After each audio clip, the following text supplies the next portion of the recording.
Once again friends, આપણે જોઈએ Sunita Williams વિશેની કેટલીક વાતો જાણ્યા પછી એક્ટિવિટી 2A. એક્ટિવિટી 2A ની અંદર આપણે કેટલીક વસ્તુ કરીશું. Read the sentence carefully. વાક્યને સારી રીતે વાંચો. Read the question and mark tick mark for all the questions and that answered in the statement.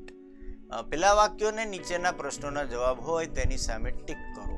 એટલે ક્વેશ્ચન વાંચો અને એના આન્સર પણ આપો સ્ટેટમેન્ટમાં, અને આપેલા વાક્યોમાં જે પ્રશ્નોના જવાબ મળતા હોય એની સામે તમે ટિક કરો.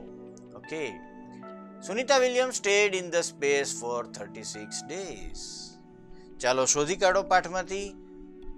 Where did she stay? ક્યાં રહ્યા હતા? Who stayed in the space? Sunita Williams stayed in space.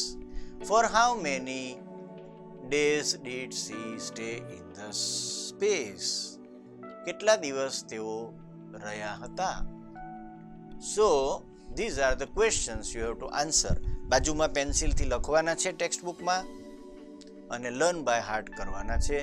The theatre was first developed in Greece as a part of religious view.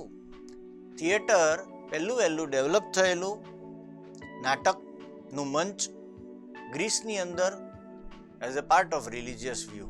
ધાર્મિક દ્રષ્ટિએ વર્ષો પહેલાં, લગભગ 3,500 વર્ષ પહેલાં ગ્રીસની અંદર થિયેટર બનેલું. અને થિયેટર એટલે નાટકનું મંચ. નાટક કરવું બધાને ગમે. What was developed in Greece? ગ્રીસમાં શું ડેવલપ કરવામાં આવેલું? તો જવાબ છે the theatre was developed in the Greece. Where was the theatre developed? The theatre was developed in Greece. What was developed in Greece? તો જવાબ આવશે the theatre was developed in Greece. Why was theatre developed? The theatre was developed as a part of religious view. ધાર્મિક દ્રષ્ટિએ એને develop કરવામાં આવેલું. વેર did the first theatre develop? પહેલું theatre ક્યાં ડેવલપ કરવામાં આવેલું? The first theatre was developed in Greece. The first newspaper advertisement appeared on the back page of a London newspaper in 1625. પહેલું ન્યૂઝપેપર એડવર્ટીઝમેન્ટ, જાહેરાત, છાપામાં બધા જાહેરાત જોઈ છે હીરો હોન્ડાની ને બધી જ. તો એ બધી જાહેરાતોની જેમ પહેલું છાપામાં, લંડન નામના છાપામાં 1625માં છેલ્લા પેજે એક જાહેરાત આવી હતી. The first newspaper advertisement appeared on the back of a newspaper in 1625. Where did the newspaper advertisement appear? ન્યૂઝપેપરની એડવર્ટીઝમેન્ટ ક્યાં દેખાઈ હતી? The first newspaper advertisement appeared in London newspaper. Who gave the first advertisement in 1625? So that you have to find out. Who gave the first advertisement in 1625? London newspaper gave first advertisement. And where did the advertisement appear in London in newspaper? So in London newspaper it was in the last page or back page of the newspaper. છેલ્લા પાને હતી. તો વાક્ય વાંચીને એમાંથી આપણે આ પ્રકારના પ્રશ્નોને જવાબ બનાવી શકીએ. Kiran Bedi is the first woman IPS officer of India. Kiran Bedi પહેલા ઇન્ડિયાના IPS ઓફિસર હતા.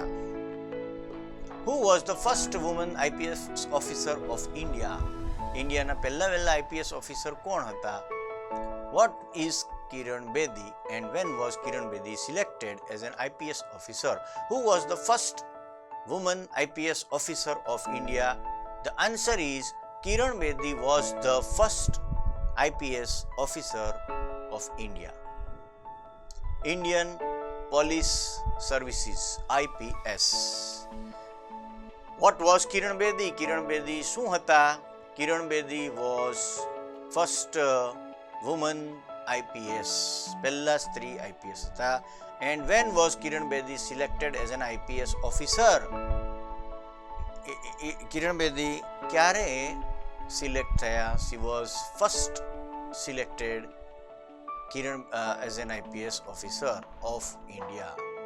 Mahatma Gandhi was born in Porbandar on 2nd October 1869.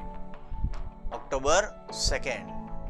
So question is, પ્રશ્ન છે, when did Mahatma Gandhi go to Delhi? Mahatma Gandhi Delhi ક્યારે ગયા? You find it out. Where was Mahatma Gandhi born? Mahatma Gandhi was born on the 2nd October 1869. And what is the birth date of Mahatma Gandhi? 2nd October 1869. So, આવી રીતે કોઈ પણ 2 કે 3 લાઇનમાંથી સાદા વાક્યોમાંથી તમે ક્વેશ્ચન આન્સર બનાવી શકો છો.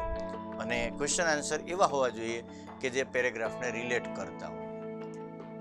સમજાવું સાદા ઉદાહરણથી. ફોર એક્ઝામ્પલ, એક વાક્ય હોય કે I go to school every day in morning at 7:15. તો તમે એમાં પ્રશ્ન બનાવી શકો, વેર ડુ આઈ ગો? તો કે at school. What time I go? At 7:15. What do you do? I go to school. આવી રીતે એક વાક્યમાંથી તમે ક્વેશ્ચન્સ બનાવી શકો. આપણા પાઠનું નામ જ છે Q for question, and it's Q for questions. We ask lot of questions. પ્રશ્નો પૂછવાથી આપણને ઘણું બધું અંગ્રેજી સાંભળતા નથી.